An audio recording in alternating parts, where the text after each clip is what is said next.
Hey, Ashwin here. So you installed MySQL and yet you're facing some issues. Chances are that it's not in your path, but you're pretty sure that your installation is done correctly, that in your workbench, all the commands are executing and it's not working via command prompt. So you want to go to the directory where your MySQL is installed. By default, it should be in C, program files, MySQL. Now from here, go to the server directory and then go to the binary directory. You want to copy this present working directory address and then type system environment variables. Click on this. Then you want to click on environment variables, then double click on path and then click on new.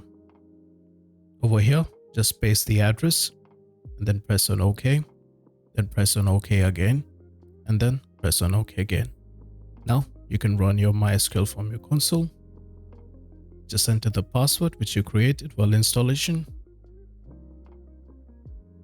And okay, I forgot to give the semicolon. And there you go, it works. If it still doesn't work for you, chances are you messed up in your installation. So watch this video.